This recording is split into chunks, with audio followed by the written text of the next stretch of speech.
Good morning ka-success. May i-share ako sa inyo para malaman mo about sa bonus program payout. So, basahin na natin. Payout for the program.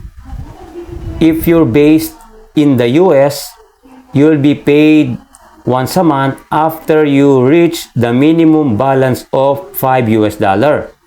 If you're not in the US, your minimum balance to receive payouts may vary based on the payout method that you choose when you set up your account.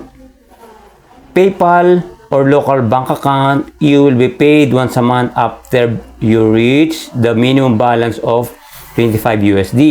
Wire transferred, you will be paid once a month after you reach the minimum balance of $100. So, yun lang sabi dito guys. Pag na-reach mo yung $5 kung nakatira ka sa US, papasok na yung $5 account mo. Kung naman outside the US, kung pinili mo PayPal or local bank, kung na-reach mo yung $25, papasok na sa account mo. Basta tatanggap ng US dollars guys ha.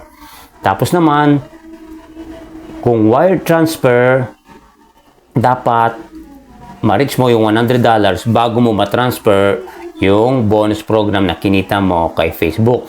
Yun lang guys, sana naintindihan mo. Mag-comment ka sa baba kung may tanong ka para pag nabasa natin, try natin sagutin kung ano yung tanong na pwede nating masagot sa katanungan mo. Maraming salamat ka-success, sana may natutunan ka sa video ito. Maraming salamat. Bye-bye and God bless po everyone.